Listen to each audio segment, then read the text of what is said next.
This last part will focus on sociolinguistics. And what sociolinguistics does is it investigates the relationships between social and linguistic variation, or looks at language in its social context. There are, for example, features that vary systematically with social position and situation. This can include things um, like method of address, body stances, things like that, the actual language that people are using or dialects that people are using.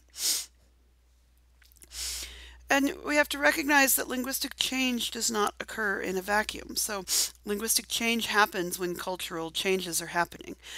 And we need to be able to kind of document what is associated with these linguistic changes. Within nations, we find that ethnic diversity is mirrored by linguistic diversity. And so, one of the key defining features of ethnicity is the way that language is used. It might be the actual language that is spoken, the dialect of the language that is spoken, the terminology that is important and reflects these lexical contrasts to ethnicities that have differing lifestyles, etc. All people engage in what we call style shifts. That's varied speech in different social contexts. And so think about the speech that you use with your friends, for example, or friends and family versus the speech that you use with your professors. Generally, you're not going to address your professors in the same casual nature that you would address your friends and family. You might, for example, with your friends and family, talk about, I'm gonna trying to, or I'm trying to do something, TRYNA, right? These abbreviations or shortened versions of words that we use in a more casual kind of context. But you wouldn't type that in a term paper. You wouldn't type that in an email to me. So we regularly do this, speak differently with our friends than we do with our family, or than we do with acquaintances or people in this kind of professional context. Diglossia is defined as the regular shifting between dialects, and so there might be high and low variance of language. We see this, for example, with German. The German that kids are taught in school for their language arts is called Hochdeutsch. This means High German. This is proper German. This has, the proper, like how Spanish has the U that is usted versus the U that is that familiar U, right? This holds true for German as well, the familiar U versus the formal U. Um, there are also different words or terminology that are used. You're gonna not omit um, your kind of what am I trying to think? So um, it's kind of how, like in Spanish, you might not say yo soy, you just say soy, right? That you'll omit some of the pronouns or the qualifiers or things like that in casual speech that you will not omit in formal speech. So in German, when you want to say how are you or how are things, the verb that is used is gehen. And so you would say, wie gehen du? All right, or wie geht's du would be casually, how are you doing? Which then gets shortened to wie geht's. If you were talking to kind of the you formal, you would say wie gehen. Um, I'm totally blanking on what the pronoun is, but you use a different. Sorry about that, but you use a different conjugation and you include that formal term. So High German is what you're taught in English, but there are regional dialects. So in the Munich area, you have Bayerisch, which is kind of the Bavarian dialect. In the German cantons of Switzerland, you have what's called Schweizerdeutsch, which is Swiss German. And so, for example, when you're walking out on a mountain path and you encounter someone, if you did this in Germany, you would say Guten Tag or you would say Tag. Basically, you're saying, hey, how's your day? Um, when you meet somebody on a mountain pass in Switzerland, instead of saying Guten Tag or Tag, you say Grüezi. It's a totally different word. In Schweizerdeutsch, they use with The U's with the umlauts are often pronounced differently. So casual speech and formal speech are incredibly different. We rank certain speech patterns as better or worse because we recognize their use by groups that we also rank. And so in British English, for example, there's the Queen's English and there's things like Cockney, right? There are regional dialects that are associated with working class people who frequent pubs, for example. So we there's no fundamental um, advantage to these higher forms of speech. They are not quote unquote better. They are not quote unquote progress. They are not quote unquote more civilized. None of that holds true. Dialects are as linguistically complicated and linguistically useful as high variants of language. It's just that we associate social capital with them. So we view them as being less well educated. We view them as being worth less. We view people who speak them as being maybe dumb or at the very least low socioeconomic status or somehow inferior to those who use higher variants of language. We see some significant differences between genders in their phonology, grammar, and vocabulary, as well as body stances and movements that accompany a speech. Japanese women, for example, speak in an artificially high voice that is considered more polite. This is generally associated with a view as women is valued as less in Japanese society. When we were in Tokyo in 2008, we were on public transit. We were riding the train. And my husband, being the American gentleman that he is, got up and offered his seat to a pair of older ladies. This ended up being like the joke that kept everybody laughing for the rest of that train ride. Because in Japan, men take priority over women, and men don't give up their seats for women, or for pregnant women, for older women, under no circumstances. So the fact that my husband offered to do that was the highlight of these women's day, and probably a story that they told for quite some time after we departed from that train. So, speech can also mirror some of the behavioral expectations that are in place given different kind of status of men and women. In North America and Great Britain, women's speech tends to be more similar to the standard dialect than is men's speech. But we have some stereotypes and we have some preconceived notions. So, for example, if I were to ask you, who do you think talks more, men or women? What would your answer be? Well, 9 times out of 10, people are going to say it's absolutely women. Women talk more. Interestingly, men and women talk about the exact same amount. The time that they spend speaking and the number of words that they utter is not statistically significantly different. We speak the same amount. Now, the what that we talk about is fundamentally different. Men tend to make reports. Women tend to use language to build rapport or cement relationships. So, for example, the stereotype that men don't talk about their feelings holds true under scrutiny. That women spend much more time talking about feelings and kind of how people get along and such than do men. Women also use more qualifiers. I notice it when I'm recording lectures. I do it all the time. I say things like, or seem to be, appear to be, may seem, etc. And in doing that, I mean, this is cultural socialization.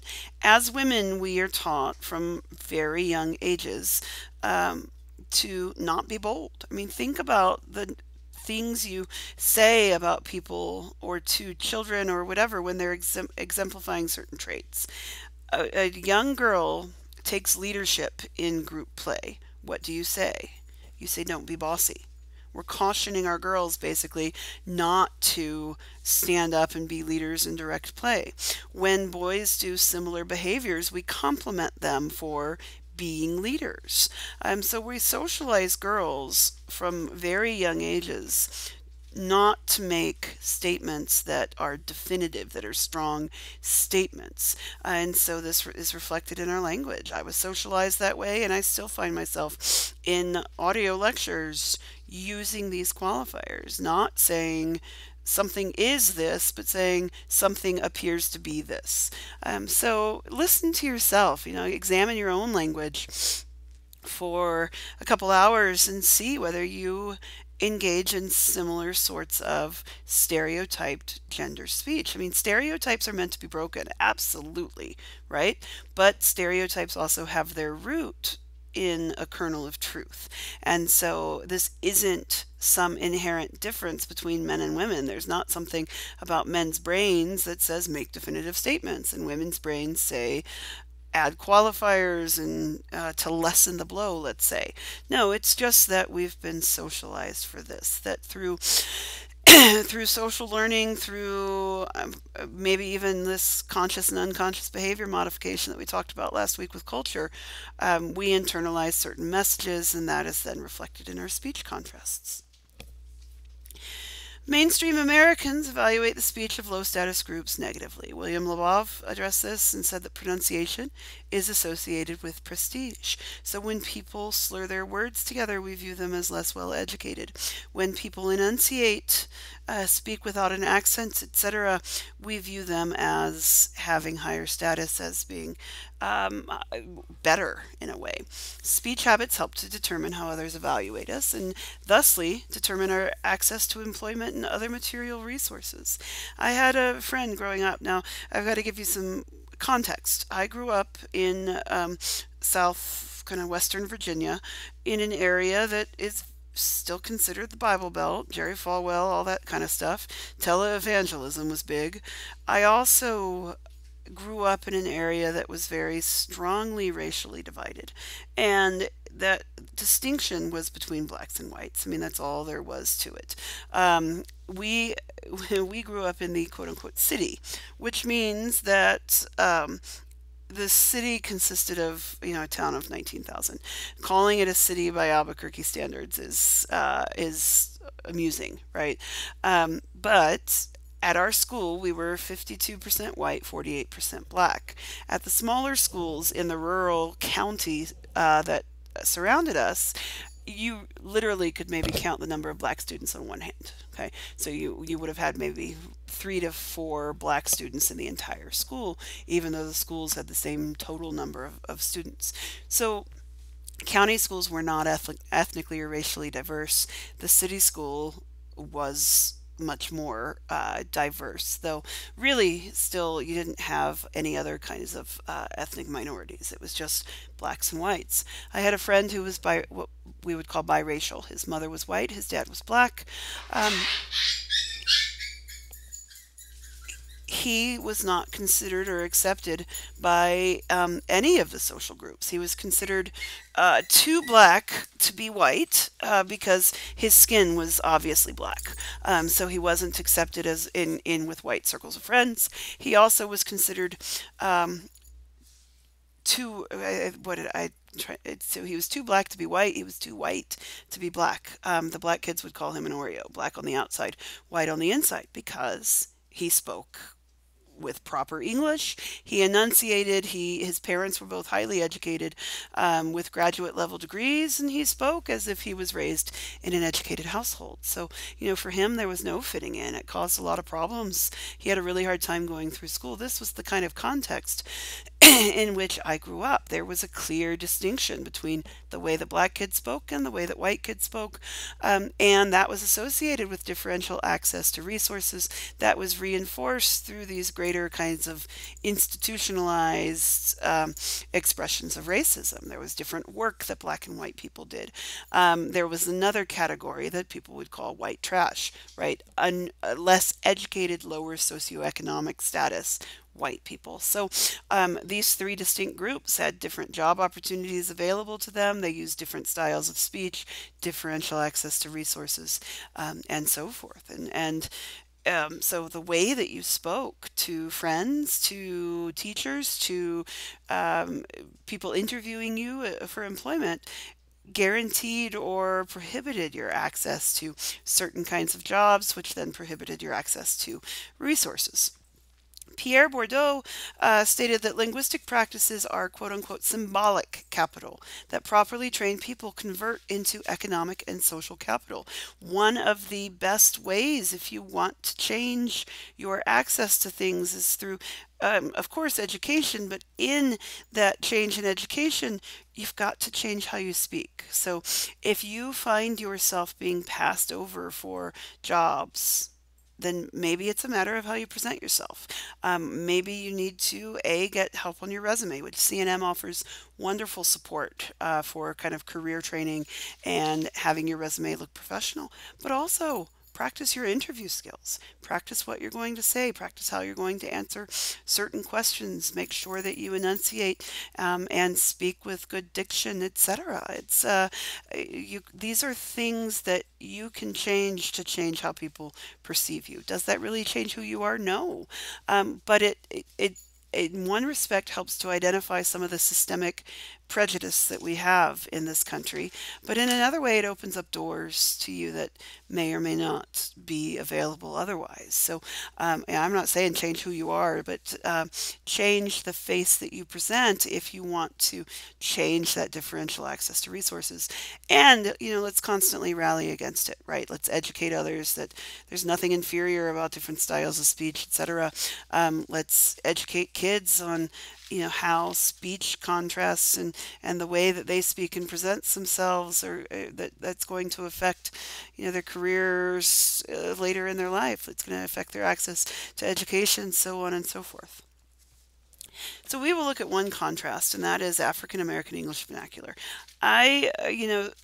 We have to remember that people who identify as black do not necessarily identify as African American. The reason we have to remember that is because you can be black and be from different areas of the world. So you can be black and from Australia. You can be black and from the Caribbean. You can be Haitian American, but then be black, right? So there's a kind of a tendency with political correctness and how do we talk about things like race, to go for terms like African American, even though that may not be reflective of how people identify. A few years ago, in a different textbook, this was referred to as Black English vernacular instead of African American vernacular English. Anyway, it is a dialect of English spoken by the majority of black youth in inner cities, urban areas, many rural areas, and is often used in the casual speech of adults, but it's not spoken by all African Americans. So the best example I can think of this is, let's look to pop culture. Everybody Hates Chris. The style of speech that is presented in Everybody Hates Chris.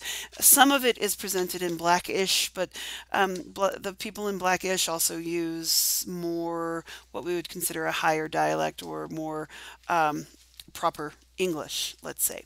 There are some clear phonological and grammatical differences between African American vernacular English and what we call standard English. Linguists view African American vernacular English as a dialect of standard English. It is not a separate language. It is a complex linguistic system with its own rules. And so standard English would say, you are tired or you're tired. African American vernacular English says, you tired. He is tired, he's tired, he tired. Just completely omitting the contraction there. They tired, we tired, you tired, he tired.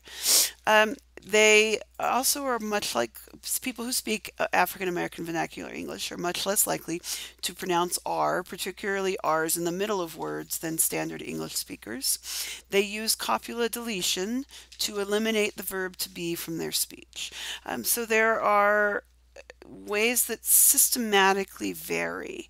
And it's not, let's say, Southern Black English versus Northeastern Black English. It is its own dialect of its own right. We see similar sorts of dialectical differences that are often associated with regional differences in pronunciation. In the South, words have at least one more syllable than they do elsewhere in the world. We've also got what was used in the media in the 1980s, the Valley Girl speech of California, that exists as its own separate dialect. So this is not meant to single out people of a particular race, but rather to also help you recognize some of your own kind of internal systemic prejudice, right? That we view this as a less educated form of speech when in all actuality it is not inferior. It is, there's nothing about standard English that's superior in communicating ideas.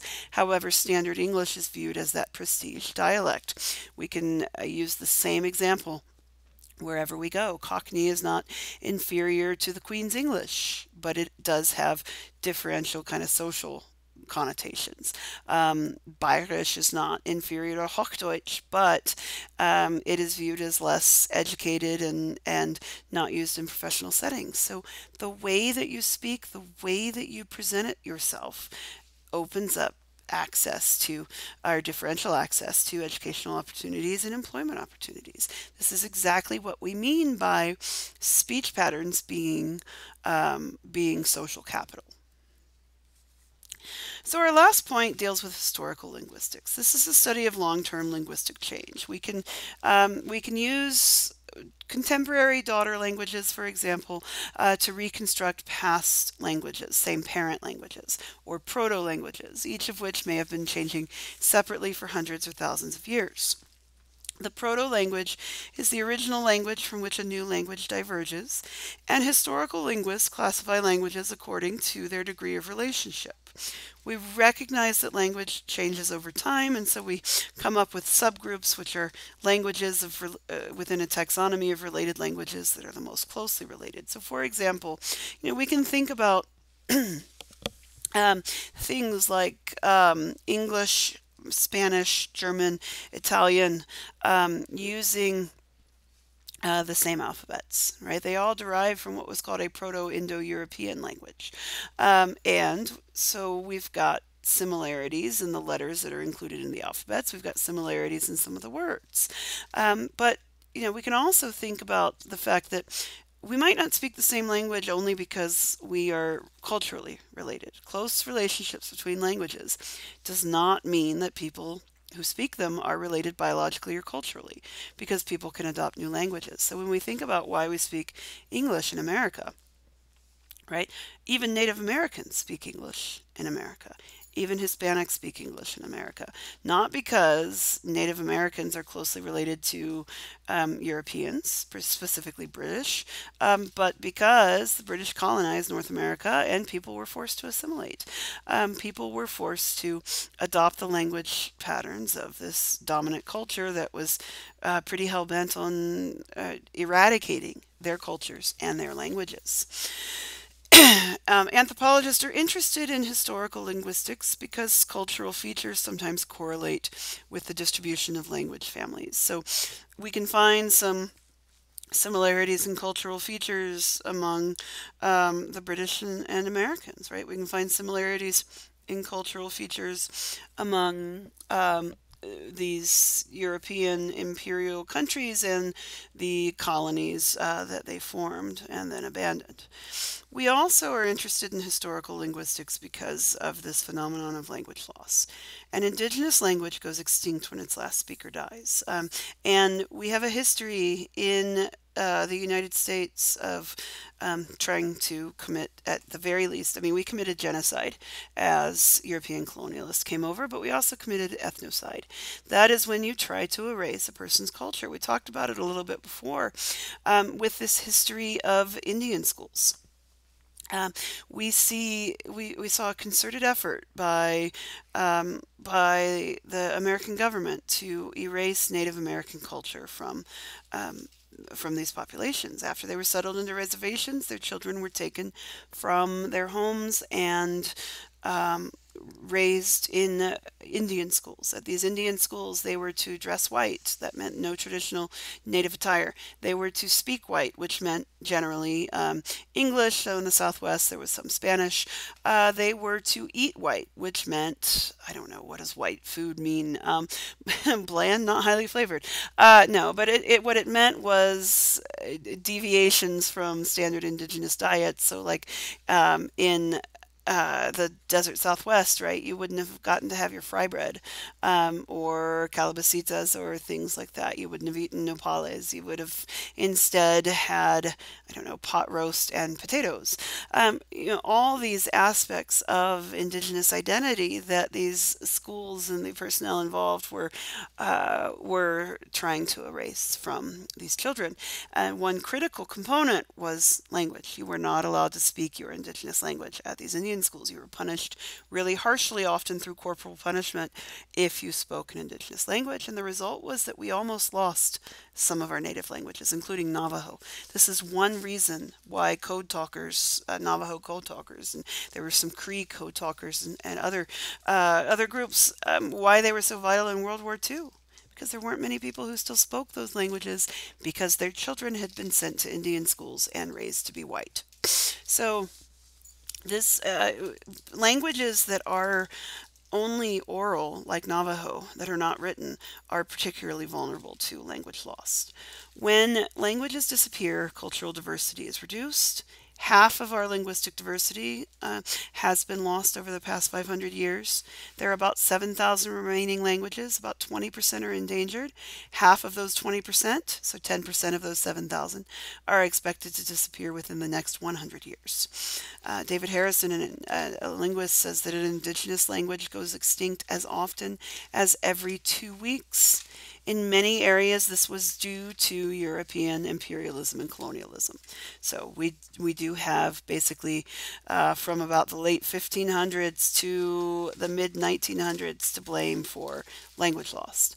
Some researchers and programs are trying to document the last speakers of the most critically endangered languages through digital and audio and video recordings. And so there's a push by National Geographic, by the Smithsonian, etc., to record native speakers of these critically endangered languages so that if they are lost, but yet people want to kind of regain that traditional heritage identity, etc., or study these lost languages, that we at least have a quote unquote arc.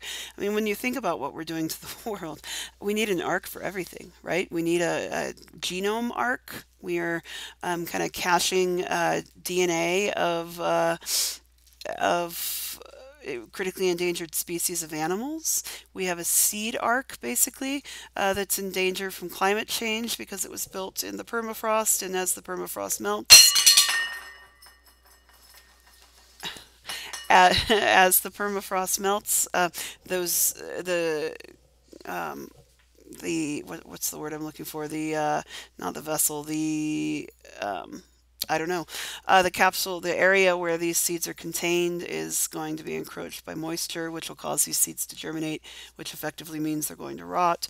We're having to document indigenous culture through photographs and audio recordings. I mean, the Anthropocene is no joke, guys. It's, we're going to drive diversity, whether it's biodiversity, linguistic diversity, cultural diversity. We're really making strides towards one global unified identity or culture instead of celebrating diversity. And so here is just a representation of how we can illustrate taxonomically how these languages are related. This is the family tree of the Indo-European languages. We had this Proto-Indo-European that divided into multiple granddaughter languages, including Latin, Proto-Germanic, Italic, Slavic, Greco-Armenic, which then gave rise to multiple great-granddaughter languages. We've got the Proto-Celtic being Manx, Irish, Scottish, British, Welsh, and Cornish. We've got the Greek becoming Arcadian, Iolic, Ionic, and Doric. We've got the Western Germanic becoming Flemish, Dutch, Low German, High German, Finnish, and English, and so forth. So generally what should happen through time is is linguistic diversity. What does happen through time because of globalization is language loss. And so, in summary, understand the structure and nature of animal communication, how it differs from human communication. Be familiar with nonverbal forms of communication, kinesics, and how these become important in the expression of language.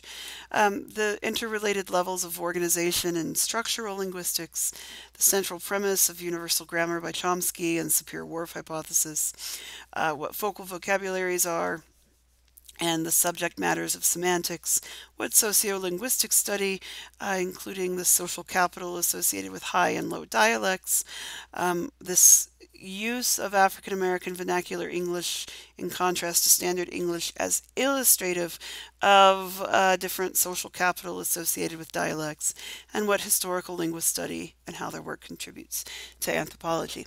Lastly, I mentioned in the other sections of the lecture two of the three TED Talks. The third TED Talk is going to be by Steve Pinker, who has done a lot of work on kind of culture, language, etc. And he's going to talk about the ways that we use language both literally and metaphorically, so that language becomes a vessel in which we can transport things. I will give you a caveat that Steve Pinker talks really, really, really fast. So if that's the TED Talk that you decide to watch, just be ready. You might have to rewind and play it again to catch everything.